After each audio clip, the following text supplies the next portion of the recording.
Assalamualaikum warahmatullahi wabarakatuh.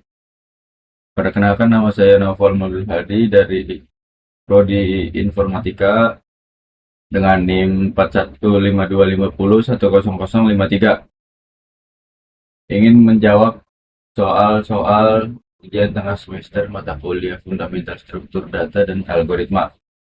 Oke, langsung saja. Yang pertama, saya akan menjawab soal yang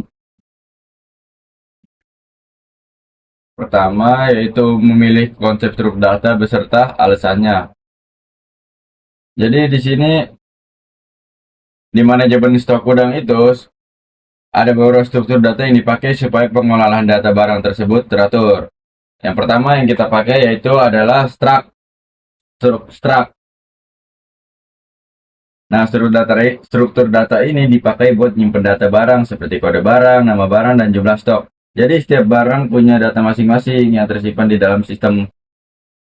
Nah, struktur data ini juga dipakai karena proses pencarian data jadi lebih cepat dan gampang saat ada perubahan stok barang. Jadi misalnya kalau misalkan ada jumlah stok barang yang bertambah atau berkurang, jadi datanya nggak harus nyari manual satu-satu. Jadi dia langsung update secara tersendiri.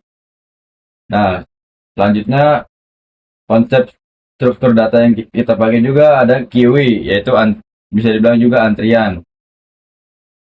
Nah, struktur data ini dipakai buat proses distribusi barang ke rak toko. QE juga menggunakan konsep FIFO atau fresh in fresh out, yang artinya data yang masuk lebih dulu bakal diproses lebih dulu juga. Jadi misalnya rak 1 minta barang lebih dulu dibanding rak 2 dan rak 3, maka proses yang rak 1 itu bakal diutamain. Jadi diduluin yang rak 1. Nah, QE juga dipakai karena sistem distribusi jadi lebih tertata dan sesuai urutan permintaan. Kemudian ada juga struktur data yang namanya stack yang dipakai juga. Nah, di sini dipakai itu dia buat histori transaksi dan fitur undo. Stack ini menggunakan konsep LIFO atau last in first out. Jadi data terakhir yang masuk akan jadi data pertama yang keluar. Contohnya kalau misalkan ada kesalahan input pada barang terakhir, maka transaksi terakhir itu yang pertama bakal dibatalkan. Jadi fitur undo bisa berjalan dengan lebih mudah karena sistem langsung mengambil data terakhir dari histori transaksi. Selain itu juga, di sini kita memakai yaitu linked list. Nah, dipakai untuk menyimpan daftar stok barang. Struktur data ini cocok digunakan karena ada data stok di gudang bisa berubah-ubah kapan aja, entah barangnya nambah, entah barangnya berkurang. Jadi lebih fleksibel dibanding array yang biasa ukurannya tetap. Nah, yang terakhir, program dibuat menggunakan modular programming atau dibagi menjadi beberapa fungsi sesuai tugas masing-masing. Contohnya ada fungsi tambah, fungsi distribusi barang, fungsi tampil stok, fungsi undo transaksi. Nah, cara ini bikin program jadi lebih rapi. Oke, di sini kita lanjut ke soal yang kedua. Jadi di sini kita disuruh buat program yaitu implementasi dari kasus di atas yang tadi. Nah, di situ juga harus ada fitur pencatatan barang masuk, antrian distribusi barang, pembatasan transaksi terakhir, dan penyimpanan stok barang secara dinamis. Nah, kali ini berikut adalah programnya. Jadi di bagian awal program saya mengimpor yang namanya Dekui. Dekui. Dekui ini dipakai untuk membuat QE atau antrian distribusi barang. Lalu di bawahnya ada variabel yang namanya stok barang yang menggunakan dictionary yang dipakai buat nyimpen data barang seperti kode barang, nama barang, dan jumlah stok supaya lebih gampang dicari dan diupdate. Kemudian ada yang namanya antrian distribusi. Nah, ini untuk menyimpan antrian distribusi barang ke rak toko. QE ini menggunakan konsep FIFO. Terjadi data yang masuk duluan bakal diproses duluan. Selanjutnya ada yang namanya histori transaksi. Nah, histori transaksi itu dia bakal menambahkan data barang ke dalam sistem. Jadi Nanti ketika user akan memasukkan kode barang, nama barang, dan jumlah barang menggunakan input keyboard. Nah, itu langsung nambah, di sistemnya langsung menambahkan semua barang-barang tersebut. Selanjutnya, kalau kode barang sudah ada di dalam dictionary, maka jumlah stoknya akan ditambahkan. Tapi kalau barang belum ada, maka program akan membuat data baru yang menyimpan. Setelah itu, ada yang namanya history transaksi. History transaksi juga akan disimpan ke stack, supaya nanti bisa digunakan untuk fitur undo transaksi. Kemudian di sini ada function yang yaitu tampilkan stok. Nah, fungsi ini digunakan untuk menampilkan seluruh data stok barang yang ada dalam sistem. Kalau stok masih kosong, maka program akan menampilkan tulisan, maka dia bakal mencetak tulisan stok kosong. Seperti itu. Selanjutnya ada fungsi tambah distribusi. Nah, tambah distribusi. Nah, ini fungsinya dipakai buat nambahin data distribusi barang ke dalam queue atau antrian distribusi. Nah, user nanti bakal masukin nama rak, kode barang, dan jumlah distribusi barang seperti itu ketika program ini di run. Lalu ada fungsi proses distribusi. Nah, ini ada fungsi yang namanya proses distribusi. Nah, ini dipakai untuk proses distribusi barang berdasarkan urutan antrian. Jadi sesuai antrian barang tersebut. Jadi program akan mengambil data paling depan dari QE menggunakan konsep FIFO, first in first out. Kalau stok barang mencukupi, maka stok akan dikurangi sesuai jumlah distribusi. Jadi tergantung stok. Jadi tergantung user memasukkan stok barangnya berapa. Nanti ketika di proses distribusi, dia bakal berkurang. Kalau misalkan stoknya masih ada, nanti dia akan dikurangi sendiri seperti itu. Kemudian ada fungsi yang namanya undo. Fungsi undo transaksi. Nah, ini dipakai buat membatalkan transaksi terakhir. Misalkan terakhir kita mau mengurangi barang kita atau apalah segala macam. Nah, nanti ketika kita milih undo transaksi, nanti otomatis oleh sistem akan ke cancel yang udah kita perintah tadi. Seperti itu. Nah, kemudian di bagian akhir ada menu utama yang dibuat menggunakan perulangan while true. Nah, menu ini dipakai supaya user bisa memilih fitur yang ingin dijalankan seperti tambah barang, tambah shot, tambah distribusi, proses distribusi, dan undo transaksi, dan keluar dari program. Di sini kita akan menjawab soal nomor 3.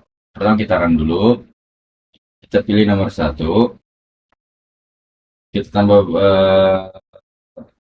buku, kode barang, kita pilih A, buku, beras saja, beras. Buku, bulu. Nah, kita pilih lagi, karena di situ kita disuruh 3 barang. Kita pilih 1, kode barangnya B, pensil, jumlahnya 5. Nah, berarti di sini udah ada 2 barang. Kita tambahin 1 lagi. Kodenya C, kita run. Nama barangnya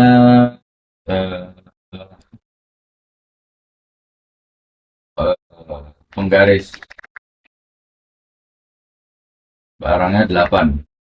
Nah, jadi di sini tuh di sini berarti udah ada 3 barang dengan jumlah yang ditentukan oleh soal tadi. Kemudian kita pilih 2 buat nampilin stok. Nah, udah jelas tuh. 10, 5, 8, A, B, C, buku, pensil, dan penggaris.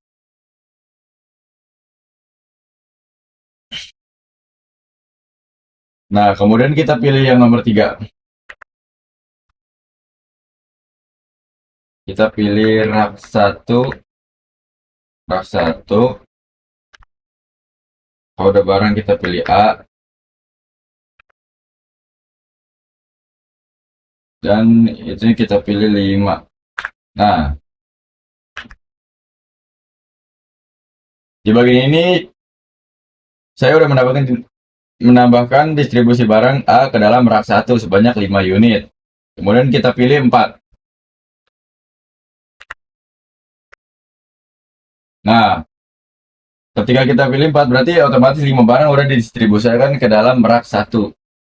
Itu. Karena ini pakai Kiwi, jadi konsep first in first out atau Vivo itu data yang masuk lebih dulu akan diproses lebih dulu. Seperti itu. Nah, kemudian kita tampilkan stok lagi. Nah, dia sudah berkurang tuh. Nah, udah bener kan yang tadinya 10 jadi 5 jadi berkurang karena udah dipindahin ke dalam rak. Udah didistribusikan seperti itu. Kemudian kita pilih 5. Nah, transaksi C berhasil dibatalkan. Nah, di bagian ini berjalan menggunakan konsep LIFO atau last in first out. Jadi ya, transaksi yang terakhir masuk akan dibatalkan terlebih dahulu seperti itu. Kita pilih lagi 2. Nah, di bagian terlihat bahwa barang C sudah tidak ada karena telah dibatalkan menggunakan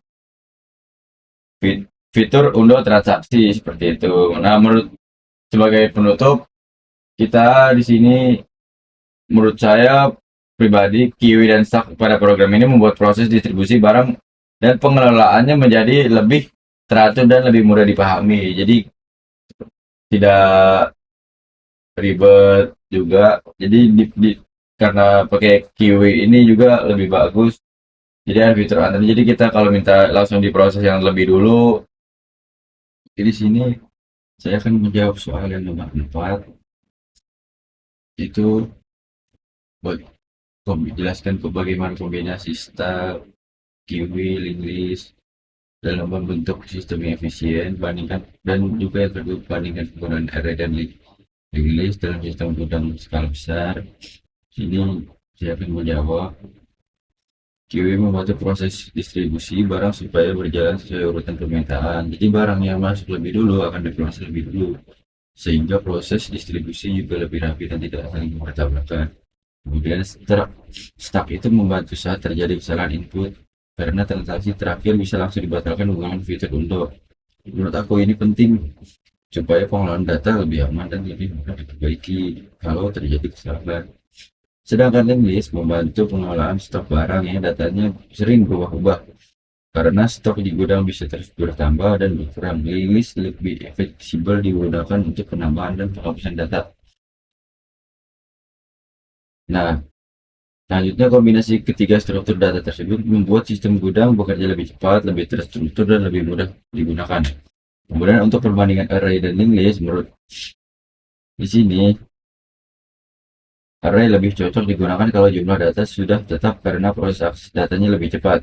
Sedangkan Linglist lebih cocok digunakan pada sistem gudang skala besar, yang datanya sering berubah karena lebih fleksibel untuk menambah dan menghapus data tanpa harus mengatur ulang seluruh data seperti array. Jadi, sistem gudang bermarket yang datanya terus berubah, Linglist lebih efektif dibanding array. Sekian jawaban UTS fundamental struktur data dan algoritma dari saya kurang lebihnya mohon maaf. Wassalamualaikum warahmatullahi wabarakatuh.